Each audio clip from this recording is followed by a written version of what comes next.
जो हरियाणा सरकार ने 29 अगस्त 2022 को हरियाणा म्यूनिसिपल एक्ट में जो संशोधन किया और जो नए कानून बनाए, उसमें प्रधान जो नगर परिषदों के प्रधान, नगर पालिकाओं के प्रधान और कॉरपोरेशंस के प्रेसिडेंट, मेयर्स, उनकी पावर्स को ख़त्म करना विषय आज का ये है।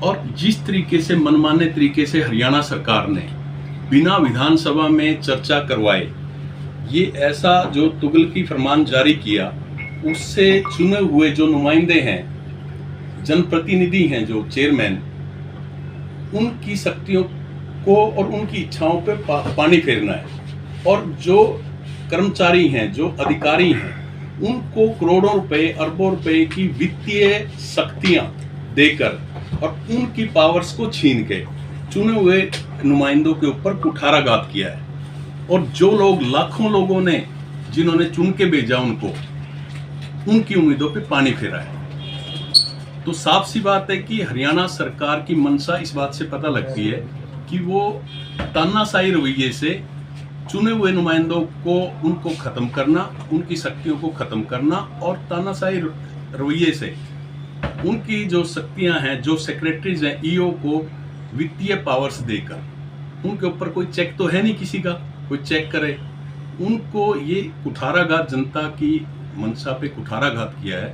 हम सब कांग्रेस के कार्यकर्ता, कांग्रेस के पदाधिकारी, हम इसकी निंदा करते हैं। और जो लोग, जो स्वाभिमान के लोग हैं, जो अब कल मीटिंग भी की थी, जो नगर परिषदों के, पालिकाओं के प्रधान थे, उन्होंने जो एक विश्वास प्रस्ताव किया कि सामूहिक वो इस कानून के विरोध में जो है अपना त्याग पत्र देंगे।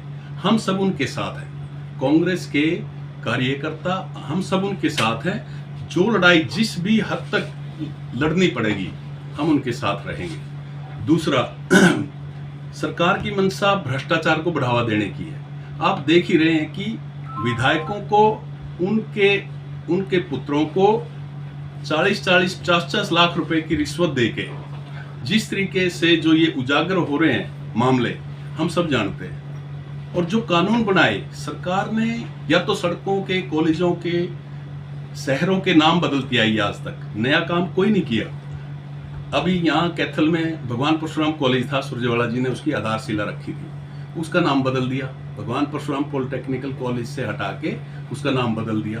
अब एक नया और कानून सरकार लेके आई, वो क्या, कांग्रेस सरकार ने धौड़ीदारों को और जो मालिकाना हक दिया था, उनको जो है वो मालिकाना हक छीन लिया।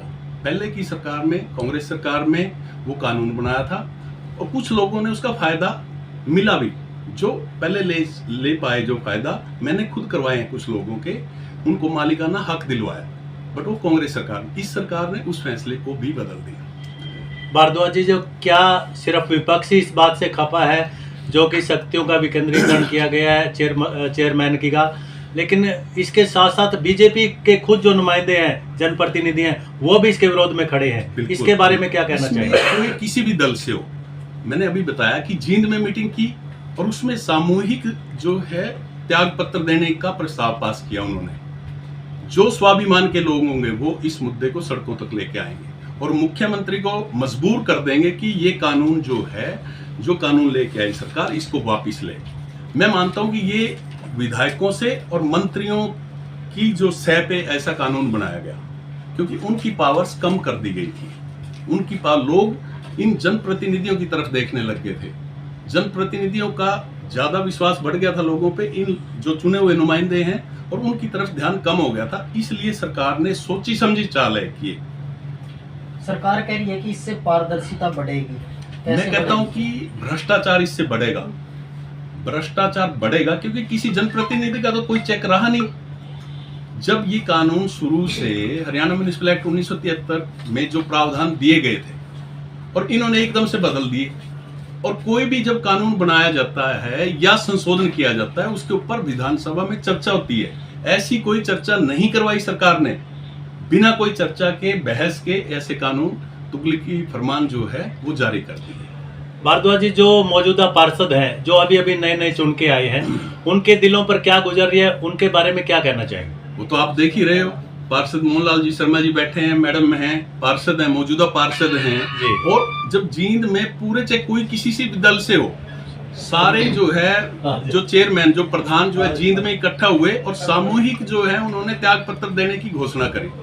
अब देखते हैं वो कितने किस किस का स्वाभिमान जागता है। इससे क्या क्या नुकसान होगा जी? नुकसान आम जन का नुकसान है, अफसरों का फायदा है, ऑफिसर्स का फायदा है, ऑफिसर्स का फायदा है, आम जनमानस का और जनप्रतिनिधियों का नुकसान है। किस तरह से थोड़ा सा? देखिए, पारदर्शिता जो है ना वो बहुत जरूरी होती है। अब कोई भी करोड़ों रुपए के कोई बजट है, कोई चेक पास करना है, कौन कौन उसको तैयार करेगा? सेक्रेटरी, ईओ, जो कि गजटेड ऑफिसर भी नहीं है। एक जो लाखों लोग जिसको चुन के भेज रहे हैं उसके ऊपर तो सरकार को विश्वास नहीं। जो क्लर्क से सेक्रेटरी बन गया वो करोड़ों के बिल पास कर सकता है, चेक पे साइन कर सकता है। क्यों वित्तीय शक्तियां उनको दे दी गई? क्या धांधली है? इसके पीछे क्या मंशा है? सभी समझते हैं कि जो ये चल रहा है सिस्टम भ्रष्टाचार का, इसको बढ़ावा दे रहे हैं कि ताकि ये सीधा ऊपर तक जाए पैसा, स्टेप बाय स्टेप। भारद्वाज जी, क्या ये अफसरशाही और ठेकेदारों के बीच की जो है ना कोई मंशा है, ताकि दोनों हाथों में लाडू रहे? मैं तो मानता हूं कि ये जो कर्मचारी सरकारी जो ओहदेदार हैं उनकी जो, क्योंकि अफसरशाही सरकार में हैवी रही है, हमेशा इस सरकार में अफसरशाही हैवी रही है। जनप्रतिनिधियों की नहीं कोई पूछता।